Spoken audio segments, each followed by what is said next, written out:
বাংলাদেশে এখন মানুষ বলছে যে বিবাহ করলেও চাঁদা দিতে হবে। তা আপনার ছেলে কি করে? আপনার ছেলে নাকি গোল্ডেন পেয়েছে, বড় ডাক্তার।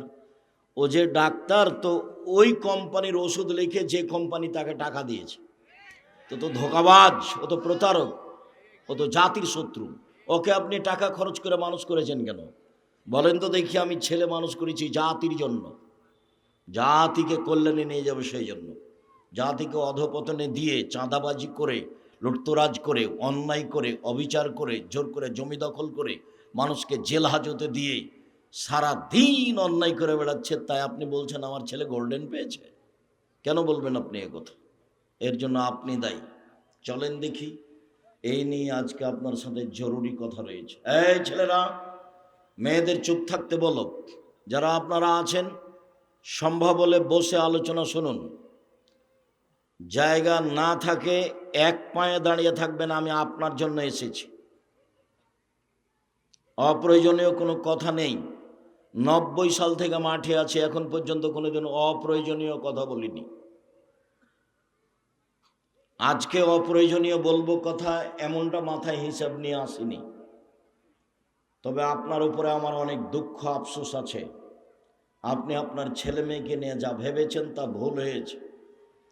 আপনার ছেলে মেয়েকে নিয়ে ভাবাটা দেখলে আমার মনে হয় চাঁপাই নবাবগঞ্জের ওই কথা, কি কথা, আমও গেল ছালাও গেল, কাঁদতে কাঁদতে দুই চোখও গেল। এরকম মনে হয় আপনাকে দেখলে। আপনারা স্বামী স্ত্রী কিনা গল্প করেন, আমার ছেলে গোল্ডেন পেয়েছে, আমি বড় ডাক্তার করব, বড় ইঞ্জিনিয়ার করব। প্রায় ইঞ্জিনিয়ারই চোর। আমি বলিনি সবাই চোর। তো আপনি জাতির জন্য কি দেখাতে চাচ্ছেন, কি করতে চাইলেন? আর যেটা বাড়িতে আছে ও চাঁদাবাজ, ও দল সংগঠন নিয়ে ব্যস্ত আছে, আর একজনের বদনাম করে, গিবাত করে, আর একজনকে জেল হাজতে দেয়, যে কোনো মূল্যে তাকে ঠেকানোর জন্য সে ব্যস্ত। চলুন সম্মানিত দিনী ভাই বোন, মহান আল্লাহ বলেন, ইয়া আইয়ুহাল্লাযীনা আমানু কু আনফুসাকুম ওয়া আহলিকুম নারা।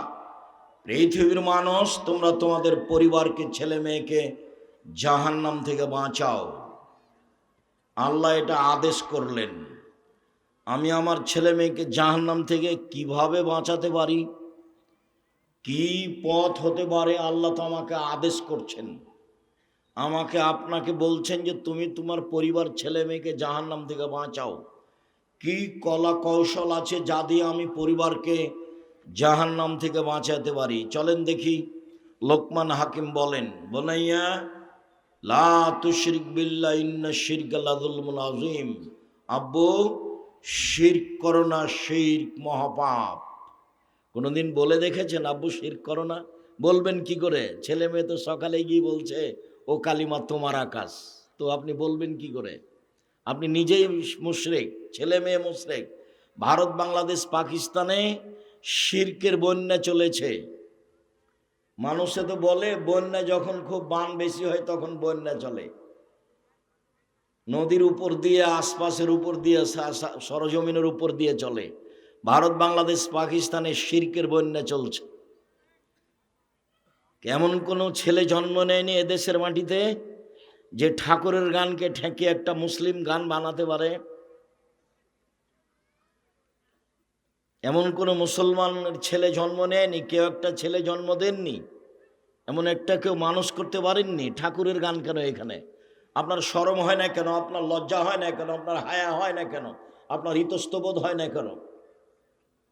শুনুন, আপনার অবস্থা দেখলে, ছেলে মেয়ের অবস্থা দেখলে আল্লাহ তাআলার ওই কথাটাই মনে পড়ে।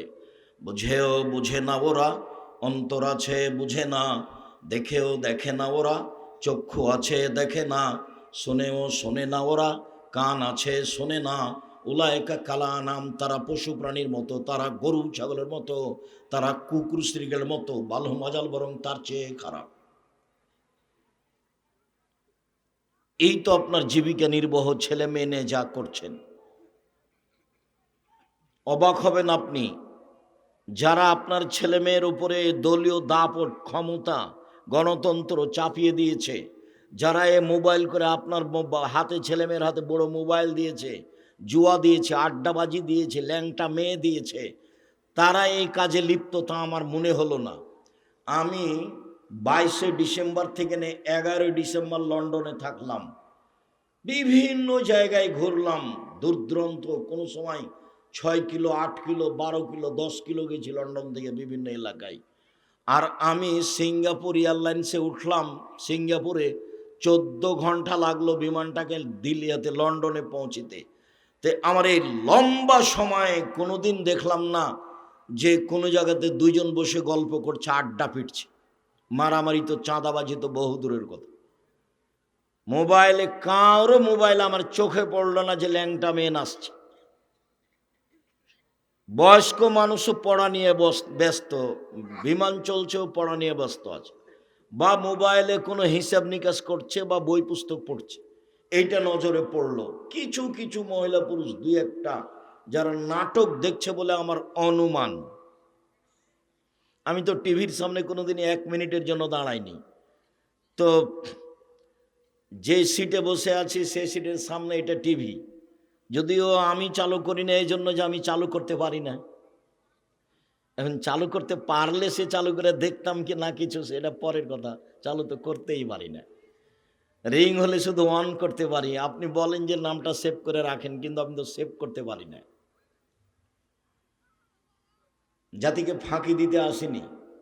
ছেলে মেয়ে মানুষ করছেন কেন এভাবে পশু প্রাণীর মতো করে?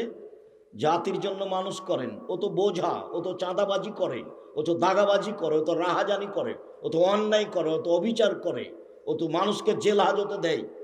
এই তো আপনার ছেলে মেয়ের চরিত্র। এটাতে আপনি কি বোঝাতে চাচ্ছেন? চলেন, লোকমান হাকিম বললেন, বোনাইয়া শিরক করো না আব্বু, শিরক মহাপাপ।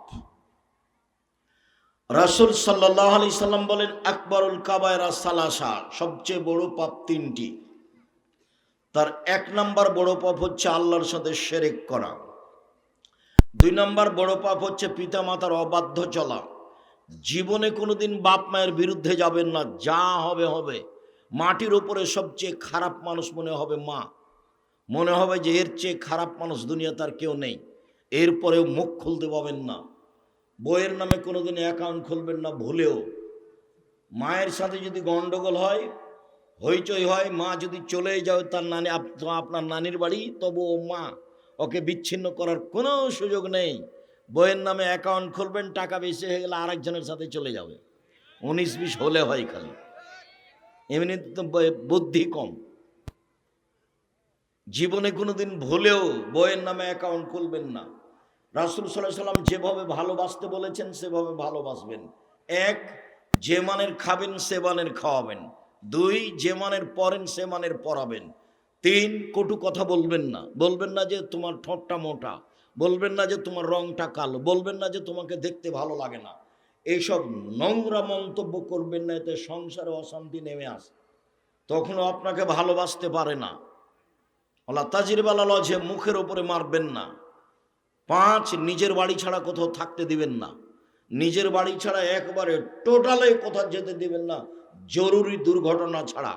মায়ের বাড়ি, খালার বাড়ি, ফুফুর বাড়ি, এসব সব বাতিল। শ্বশুর বাড়ি যদি যেতেই হয় নিজে আপনি যাবেন। বিবাহের বাড়ি যেতে দিবেন না স্ত্রীকে, যা হবে হবে, ওখানে স্বামীর সংখ্যা বেশি হতে পারে। বিবাহের বাড়ি যাবেন না। আর থোবড়া শব্দটা পেশাব করে দিতে হবে। 20 বছর পরে কেউ যদি বলে থোবড়া কি জিনিস, তখন আর একজন বলবে থোবড়া কি, আমিও তো জানি না, তো ডিকশনারিতে দেখো থোবড়া কি জিনিস। এমনভাবে ভুলে যেতে হবে। চাঁপাইনবাবগঞ্জ জেলাতে বিবাহের এমন কোনো পথঘাট নাই শুরু থেকে শেষ পর্যন্ত যেটা জায়েজ। বিবাহের শুরু থেকে শেষ পর্যন্ত সবই হারাম, সবই না জায়েজ, সবই হারাম, সবই না জায়েজ। একটা পদ্ধতিও জায়েজ নাই, 30 বছর থেকে বলছি। আমি আব্দুর রাজ্জাক বিন ইউসুফ বিবাহ পড়াতে গেছি, আপনার দুবাই গেছি বিবাহ পড়াতে, আমি বিবাহ পড়াতে মালয়েশিয়া গেছি, আমি বিবাহ পড়াতে চট্টগ্রাম গেছি। আগে বলেছি আমার অনুকূলে হলে হবে, না হলে আপনারা করেন, আমি গেলাম। আর আলহামদুলিল্লাহ, মাশাআল্লাহ, আলহামদুলিল্লাহ, আমি শতবার আল্লাহর দরবারে আলহামদুলিল্লাহ বলি। জীবনে কোনো দিন কোনো জায়গাতে গিয়ে মসজিদের সভাপতি বা সম্মেলনের সভাপতিকে হিসাব করে কথা বলতে হবে, উনি যেটা বলে দিবেন সেটা আমাকে বলতে হবে, এরকম কোনো সময় আল্লাহ আমার জন্য 1 মিনিটের জন্য দেয়নি। আমি যেটা বলবো সেটাই। উনি আমাকে পয়সা দিবেন তাহলে বাড়ি যেতে পারবে, এই হিসাব তো আমার মাথায় কোনোদিন আসেনি, কোনো দিন আসেনি। সবচেয়ে বড় পাপ শিরক করা, পৃথিবীর দ্বিতীয় মহাপাপ হলো পিতামাতার অবাধ্য চলা। এই ছেলে শোনো, ওই হাদিস ঠিক, তোমার মায়ের পায়ের নিচে জান্নাত, এ হাদিস ঠিক। মায়ের পায়ের নিচে জান্নাত, এ হাদিস ঠিক। একদিন তুমি ছিলে তোমার মায়ের কোলে, এখন তোমার মা তোমার কোলে। যেদিন তুমি তোমার মায়ের কোলে ছিলে, বারবার পেশাব করছিলে, সেদিন তোমার মা যদি একটু মজাক করে স্নেহ করে মারেছে, এই অত পেশাব করিস কেন রে, সেটা জায়েজ ছিল। কিন্তু এখন তুমি যদি বলো আম্মা অত পেশাব করেন কেন, এই কথা চলবে না, এটা নাজায়েজ। এই কথা বলার তোমার সুযোগ নেই। তোমার বোনেরা চলে গেছে শ্বশুর বাড়ি, তোমার বউ দেখতেও পারে নাও দেখতে পারে, পেশাব করাবা তুমি, পায়খানা করাবা তুমি, গোসল করাবা তুমি, গোসল দিয়ে দিবা তুমি, কাপড় পরিয়ে দিবা তুমি, মেডিকেলে তুমি নিয়ে যাবা, তার যা কিছু প্রয়োজন তুমি সব করবা, তুমি বাধ্য। মুখ দিয়ে গালি দিচ্ছে তোমার বউয়ের বিরুদ্ধে, যাকে পাচ্ছে তাকে বলছে আমার ছেলেরা আমাকে খেতে দেয় না, তারপরও তুমি মুখ খুলতে পাবা না। কথা বুঝাতে পারিনি মনে হয়। যেবারে সরাসরি আপনার মুখের উপরে বলছে আমার ছেলেরা আমাকে খেতে দেয় না, আপনি ধরে আছেন, গোসল করাচ্ছেন, কাঁধে করে আপনি বাজে হাতে নিয়ে যাচ্ছেন মেডিকেলে গিয়ে সবার সামনে বলছে আমার ছেলেরা আমাকে খেতে দেয় না, তখন আপনি কি করবেন? মুখ খুলতে পাবেন না।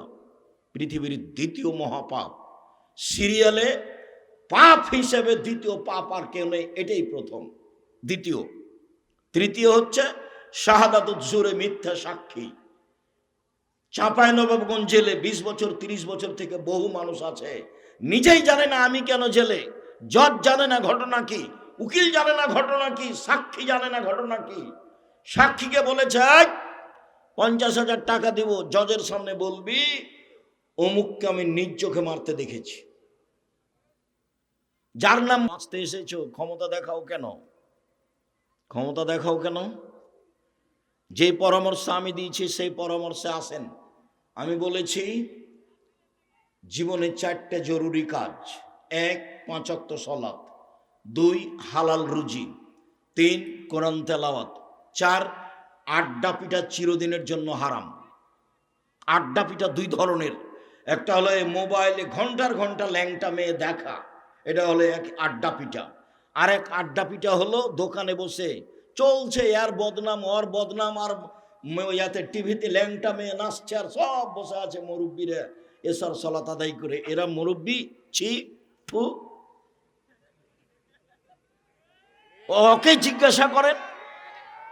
জিজ্ঞাসা করেন যে আপনি ভালো মানুষ। আমি আব্দুর রাজাক বিন ইউসুফ, আল্লাহ মাফ করো, আমার জীবনে কোনোদিন চায়ের স্টলে বসিনি, জীবনে কোনোদিন। 16 বছর আমার ছাত্র জীবন, 37 বছর চলছে শিক্ষক জীবন। 88 আগস্টের 20 তারিখ রোজ বুধবার বিকাল 3টা থেকে আমি শিক্ষক। আমি কোনোদিন চায়ের স্টলে বসিনি। আমার মা বলতো 1 দোকানে বসিও না, 2 প্রাইভেট পড়ায়ও না, 3 কারোর সাথে বন্ধুতালি করো না, 4 দাওয়াত খায়ও না। নাচল মাদ্রাসা থেকে পায়ে হেঁটে রহনপুরে এসেছি, এই দৃশ্যগুলো আমার খুব মনে আছে। ওই স্টেশন থেকে এই স্টেশনে ট্রেন লাইন দিয়ে অনেক কয়েকদিন এসেছি। এসব এলাকার সাথে আমি খুব অতপ্রতভাবে জড়িত, আমি আপনাদের অন্তর থেকে ভালোবাসি। মিথ্যে সাক্ষী পৃথিবীতে তৃতীয় মহাপাপ। জজ জানে না ঘটনা কি, এমনিতেই চলছে। উকিল জানে না ঘটনা কি, যে যেমন টাকা দিয়েছে তার তেমন কথা বলে। কথা বলা যখন শেষ হয়ে যাবে তখন সব নিজ নিজ টাকা নিয়ে বাড়ি চলে যাবে। সাক্ষী নিজেই জানে না ঘটনা কি, যে জেলে আছে সেও জানে না ব্যাপারটা কি, আমি কেন জেলে, আরে আমি তো সেদিন ছিলাম রংপুরে। এর নাম ক্ষমতা। বেশি ক্ষমতা দেখায়েন না। সময় 45 মিনিট, সময় কত? 45 মিনিট। জুলুমের ফলাফল এইটা, অন্যায় অরাজকতা অবিচারের ফলাফল এইটা। ফেরাউনের এর চেয়ে কম 2-3 মিনিট, ডুবলো নাই। ফেরাউন আদ সামুদ এর চেয়ে কম, হঠাৎ বিদ্যুৎ আসলো নেই। এই 30 সেকেন্ড 1 মিনিট আধ সমুদ্র শেষ হয়ে গেছে। ফেরাউন সব মিলে 2-3 মিনিট হতে পারে, যেভাবে বোঝা যায়। এ ডুবলো, এ গেল, এ উঠলো, এ ডুবলো, শেষ। জুলুম, জীবনে জুলুম করবেন না। সহজ পথ, 5 ওয়াক্ত সালাত, হালাল রুজি। হালাল রুজিতে আমি বলেছি চকলেট বিক্রি করে খাওয়ার কথা, আমি চকলেট বিক্রি করে খেতে বলিনি। আমি বলেছি চকলেট বিক্রি মানে কম পয়সার ব্যবসা। চকলেট বিক্রি মানে কম পয়সার ব্যবসা। ধোঁকাবাজি কেন? শুনুন সম্মানিত দিনী ভাই বোন, এখানে আর একটা কথা বলা থাকছে, সময়ের গতিতে আসতে পারে। উপার্জনের জন্য 4টা পথ। 1, দিন মজুরি, কিষান কামলা, পাট খাওয়া, সন্ধ্যায় টাকা শেষ। 2, চাকরি, 25 দিনে টাকা শেষ হয় সাধারণত। 3, জমি চাষ, হয় সমান সমান, না হয় লস। 4, ব্যবসা। তখন আল্লাহ রসুল বলছেন ইন্না তাজিরা সাদিকাল আমিন ইয়াকুনু ইয়াউমাল কিয়ামাহ সাদা সিদ্দিকিন। আল্লাহ আম্বিয়া, সত্যবাদী বিশ্বস্ত ব্যবসায়ীরা বিচার মাঠে নবীগণের সাথে থাকবেন। কিন্তু অবাক কথা, ইব্রাহিম আলাইহিস সালামের সাথে থাকা যাবে। ব্যবসায়ী ও জাপান থেকে মাল নিয়ে আসে ইনপোর্টে, চট্টগ্রামে নামাই, সেই ব্যবসায়ী? জি না। যে বাদাম বিক্রি করে সেও ব্যবসায়ী, যে চকলেট কলা বিক্রি করে সেও ব্যবসায়ী। সত্যবাদী হতে হবে। ঘটনা এমন কেন সেইটা অন্য সময়ে। 1, দিন মজুরি। আল্লাহ রসুল বললেন ঘাম শুকানোর আগে টাকা দিয়ে দাও, টাকা দিয়ে দাও, টাকা দিয়ে দাও। কিষান কামলার টাকা সন্ধ্যায় দিয়ে দাও। আর চাকরি, মাসিক বেতন নির্ধারিত করলেন, তারপর বলেন এই সাবধান, এই সাবধান, যা বেতন দিয়েছি সেটাই, কোন রকম করে যদি আবার টাকা ইনকাম করো তাহলে এটা আত্মসাৎ, সাবধান। 3, জমি চাষ। অন্তর শক্ত হয়ে যায়, পছন্দ করছেন না আল্লাহ নবী, অন্তর শক্ত হয়ে যায় জমি চাষে, মানুষ ভীরু হয়ে যায়, মানুষ সঠিক পথে আগাতে পারে না জমি চাষ। তাহলে 3টেরই খুব ভালো ফল বললেন না। 4, ব্যবসা। তখন বলছেন সত্যবাদী বিশ্বস্ত ব্যবসায়ীরা নবীদের সাথে জান্নাতে থাকবেন। শুধু তাই নয়, আবার বলছেন ইয়া মাশারাত তুজ্জার, হে ব্যবসায়ীরা শোনো, ইন্নাল বাইআ ইয়াহজারুল কিযব ওয়াল হালাফ। ব্যবসাতে মিথ্যা কথা চলে আসে, কসম চলে আসে। ব্যবসাতে মিথ্যা কথা চলে আসে, কসম চলে আসে, অজান্তে চলে আসে। ফাসুবহু বিসাদকা, দান করে মিটিয়ে দাও। ব্যবসার সময় এভাবে বললেন। শুধুমাত্র ব্যবসা করে আপনি জাতির উপকার করতে পারেন, অসহায় মানুষের পাশে দাঁড়াতে পারেন। একটু আগে দানের কথা বলছিল, তা ভারত, বাংলাদেশ, পাকিস্তানে আমরা বুঝেছি যে যে দান চাই তার প্রয়োজনে চাই। মানে আমাদেরকে বুঝাতে ভুল করেছে। আমাদেরকে বুঝতে হবে আমি আমার প্রয়োজনে দান করি। ইবাদতের জগতে সবচেয়ে শক্তিশালী, ক্ষমতাধর, পাওয়ারফুল ইবাদত হলো দান।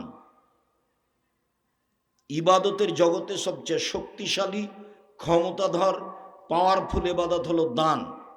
সালাত আদায় করে জান্নাত পাওয়া যায়, জান্নাত কিনা যায় না। হজ করে জান্নাত পাওয়া যায়, জান্নাত কিনা যায় না। রমজান মাসে সিয়াম থেকে জান্নাত পাওয়া যায়, জান্নাত কিনা যায় না। দান এমন একটা জিনিস যা দিয়ে জান্নাত কিনা যায়। এরকম কোনো ইবাদত পৃথিবীতে নেই। দান এমন একটা ইবাদত যা দিয়ে মাল বালা মুসিবত দূর হয়ে যায়। দান এমন একটা ইবাদত যা দিয়ে সমস্যা দূর হয়ে যায়। দান এমন একটা ইবাদত যা দিয়ে কবরের শাস্তি বন্ধ হয়ে যায়। দান এমন একটা ইবাদত যা দিয়ে মরা মানুষের পাপ মিটে যায়, বুখারী মুসলিমের হাদিস। দান এমন একটা জিনিস যা হলো দলিল, বিচারের মাঠে আমি দাঁড়াবো, আমি জান্নাত পাবো। আল্লাহ বলবেন কেন? আমি বলবো আমার কাছে দলিল আছে, এই জমি আমার, এই যে দলিল, এ বাড়ি আমার, এই যে দলিল, জান্নাত আমি পাবো। কেন? এই যে আমার কাছে দলিল আছে। দান দিয়ে আল্লাহকে সন্তুষ্ট করা যায়, দান দিয়ে মানুষের পাপ মিটে যায়, যেভাবে পানি দিয়ে আগুন নিভিয়ে যায়। ওটা ব্যতিক্রম ইবাদত।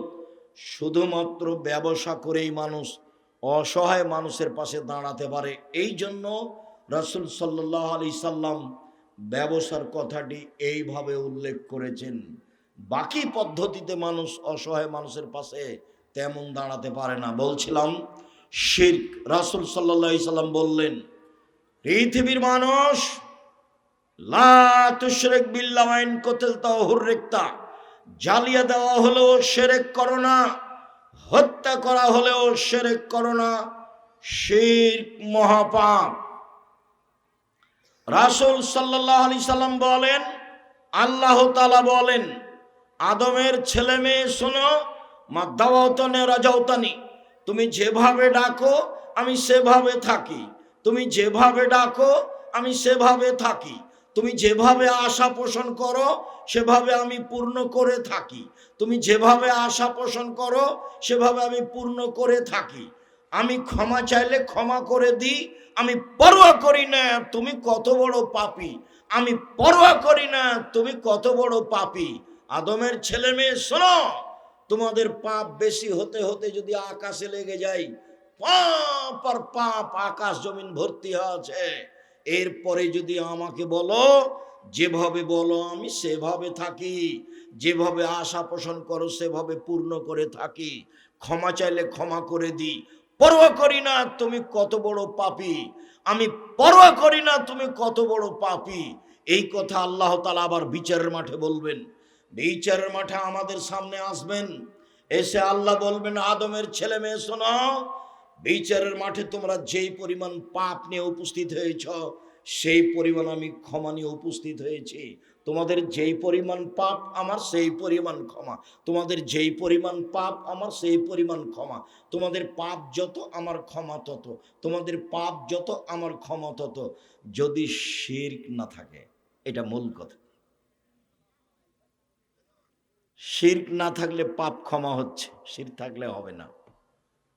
গাড়িটা চাঁপাই নবাবগঞ্জ যাবে, ঢাকা থেকে ছুটেছে দেশ ট্রাভেলস, সূর্য ডুবার সাথে সাথে গাড়িতে আলো দিলে, এই ছেলে গাড়িতে আলো দিলে কেন? মালিকে বলেছে সূর্য ডুবার সাথে সাথে গাড়িতে আলো দিতে হবে। মালিক হিন্দু নাকি? এই কাজ তো হিন্দুদের। ব্যাপারটা কি বলার সময় বলছে, শাহ মখদুম রহমতুল্লাহ আলাইয়ের পবিত্র জমিনের লক্ষ্যে ছুটছে গাড়ি। শাহ মখদুমের বাবার জমি। অবাক কথা, কালিমায়ের বাবের আকাশ, ওর মায়ের আকাশ, আল্লাহর আকাশ। আমি যখন সিলেট কোর্টে দাঁড়ালাম 5,000 কোটি টাকার মামলা নিয়ে, তা আমাকে জজ বলছে, আপনি কি পিস টিভির আলোচক? বললাম জি। আপনার মামলাটা খারিজ করে দিলাম। সত্য পথে থাকেন, যা হবে হবে, সুলি হোক ফাঁসি হোক, অল্প দিন বাঁচতে এসেছি, আমি শিরক করে বাঁচতে রাজি নই। ইনশাল্লাহ আমি কখনো শিরক করে বাঁচতে রাজি থাকবো না। ঢাকাতে করোনা হয়েছে, এক লোককে দেখতে গেছি, জামিয়া সালাফিকে ভালোবাসে এই জন্য। তখন ওরা 2 ভাই বোন আছে আর ছেলে মেয়ে, আমাকে হাত দিয়ে অনুরোধ করছে, হুজুর ভিতরে যাবেন না, হুজুর ভিতরে যাবেন না, আপনি আমার আব্বার গায়ে হাত লাগেন না। বলো কি তুমি? আমি রাজশাহী থেকে এসেছি তোমার বাপের গায়ে হাত লাগিয়ে দোয়া করে যাব, এই জন্য তোমার বাপের গায়ে হাত লাগিয়ে দোয়া করবই।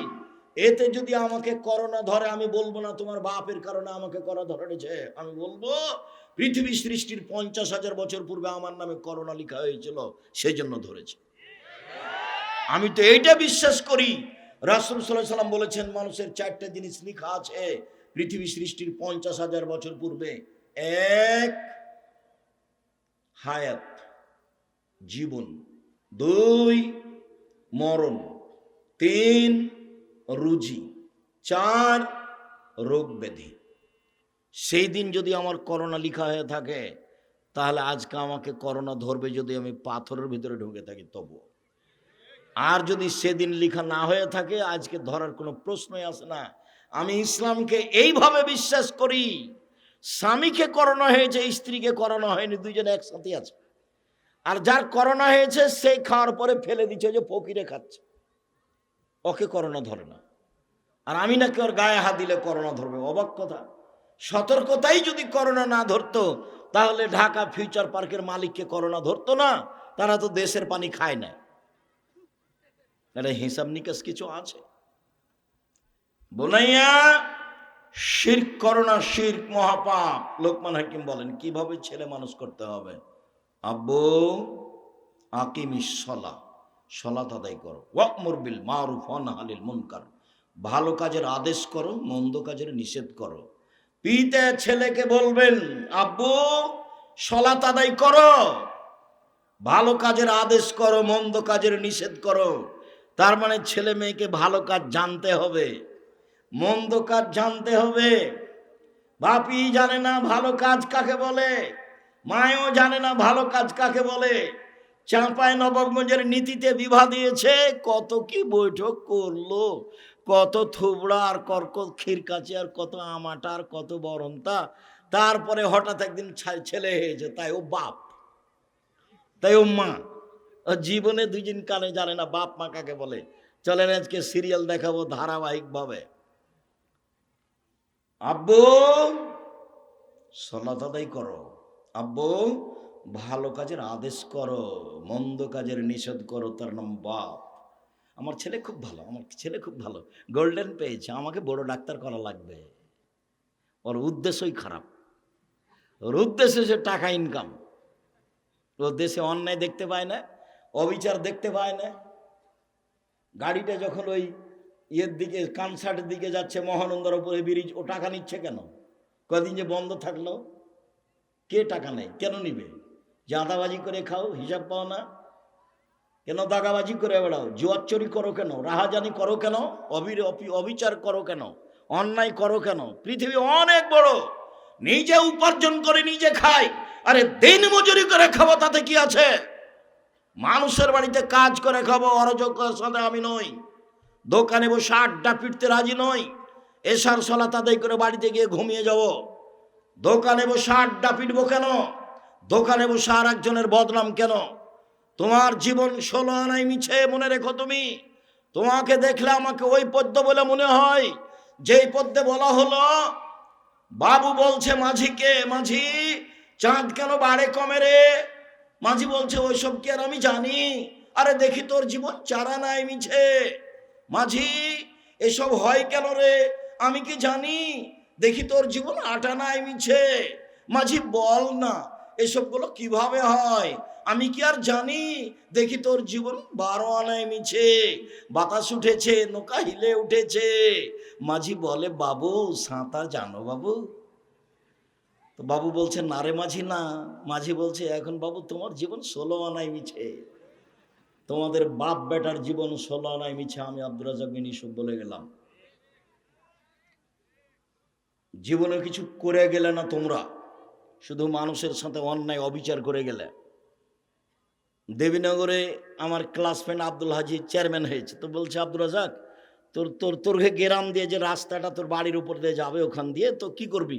তো বলছে এক কাজ কর, যখন আমাদের বাড়ির সামনে যাবে তখন রাস্তাটা আমাদের জমিতে এইভাবে নিয়ে চলে যাবে, আবার ঘুরে এসে এভাবে যাবে। তো হাসছে, বলে এইভাবে বলছিস কেন? কোনো সমস্যা নেই, ও করে দে। তার যদি মনে করিস যে 5 জনকে জিজ্ঞাসা করে করব, তো এই এন্তাজ মেম্বারকে বলিস যেটা বলবে সেটা করিস, বলে তোরা আসবি না, ওসব কাজে আমি যাই না। ওই সামাজিক এসব নোংরা কাজে আমার মুখের উপর আর একজন কথা বললো, এটা আমি জানি। ওদের যেটা ভালো লাগবে দখল করে নিতে বল। আমার ভাগ্নি বলছে যে ওরা এই বলছে, তুমি চুপ থাকবে, যা করবে করে নিবে। সম্মানিত দিনী ভাই বোন, জীবনে প্রতিশোধ নেবেন না, সফল হবেন। প্রতিশোধ নেবেন না জীবনে, আর কারো বদনাম করবেন না। যা হবে হবে, ধসে যাক, বহে যাক, ডুবে যাক, মান সম্মান হারিয়ে যাক, তাতে আসে যায় না। পাল্টা তার বদনাম করতে রাজি নই, করব না বদনাম, যা হবে হবে। তার বিরুদ্ধে মামলা করব না, জমি দখল করেছে। মামলা কারো বিরুদ্ধে করে মানুষকে জেল হাজত দিয়ে 1 মিনিটের জন্য আমি বাঁচতে রাজি নই। সম্মানিত দিনী ভাই বোন, শুনুন, কিভাবে ছেলে মেয়েকে জাহান্নাম থেকে বাঁচাবেন, শিক্ষিত কিভাবে করবেন। এবার শুরু হয়ে গেল একসাথে বাপ মা জিম্মেদার। একই ভাষা আল্লাহ রসুলের মুখের, একসাথে মাও জিম্মেদার, বাপও জিম্মেদার। বাপও জিম্মেদার, মাও জিম্মেদার, একসাথে একই ভাষা। চলেন দেখি কয়েকটা। আবু হুরায়রা রাদিয়াল্লাহু তাআলা আনহু বলেন, রাসূল সাল্লাল্লাহু আলাইহি ওয়াসাল্লাম বলেছেন, কুল্লু মাউলুদিন ইউলাদু আলাল ফিতরা, প্রত্যেকটা ছেলে মেয়ে নিয়ে ইসলামী ধারণ ক্ষমতা নিয়ে জন্মগ্রহণ করে। ফাবুহু ইউহাবেদানিহি, তার পিতামাতা তাকে ইহুদি করে দেয়। ইমাজ্জিসানিহি, তার পিতামাতা তাকে আগুন পূজক করে তোলে। ইনাসরানিহি, তার পিতামাতাকে খ্রিস্টান করে তোলে। এই ছেলে বসো, ব্যস্ত হচ্ছ কেন তুমি? চায়ের স্টলে যারা এখন আছে, তুমি কি মনে করছো তারা সফল? তারা হলো নিম্ন শ্রেণীর মানুষ। আমি আব্দুর রাজ্জাক বিন ইউসুফ এখানে এসেছি, ও চায়ের স্টলে কেন? আপনি কি বুঝাতে চাচ্ছেন? যেখানে জিলাপি বিক্রি হচ্ছে সেখানে আপনার মেয়ে কেন গেছে? ও ক্লাস 10-এ পড়ে, ওকে হিন্দুর মেয়ে নাকি? ও ইহুদির মেয়ে। আপনি বাপ, আমি আপনাকে বাপ বলে ডাকতে নিষেধ করেছি, আপনার মেয়ে যেন আপনাকে চাচা বলে ডাকে। চলেন আপনাকে দেখাচ্ছি আজকে। আর আপনার স্ত্রীকে আপনার মেয়ে যেন খালা বলে ডাকে। আপনি বাপ হিসেবে উপযুক্ত বাপ নন, এই জন্য আপনাকে চাচা বলে ডাকা উচিত। আমি নিশ্চিত জানি আপনি বাপ, আমি জানি আপনি বাপ, তারপরে আমার আফসোস বলছে, আমার দুঃখ বলছে আপনার ছেলে আপনাকে চাচা বলে ডাকুক। জবাব আমি দিব কেন? ওই যে ওখানে মেয়ে আপনার দোকানে বসে আড্ডা পিটছে, জিনিস কিনছে, ওর বাপ নেই, ওর ভাই নেই, ওর স্বামী নেই, ওর দেবর নেই, ওর ভাসুর নেই, ওর বোনের ছেলে নেই, ওর ভাইয়ের ছেলে নেই। ও কোন শরমে ওখানে এই যে জিনিস কিনে? কোন শরমে কিনে? কোন হায়ায় কিনে? কোন লজ্জায় কিনে? ওর বাপ কাপুরুষ, সেই জন্য যায় ওখানে। ওর স্বামী কাপুরুষ, সেই জন্য যায়। কাপুরুষ স্বামী জাতির অন্যায় করে তাহাজ্জুদ পড়ে জান্নাত কিনতে চান। জান্নাত অত সহজ? দেখি জান্নাত কেমন সহজ না হালকা। রাসূল সাল্লাল্লাহু আলাইহি ওয়াসাল্লাম বলছেন, হজবাতিন নারবি শাহওয়াত, মনের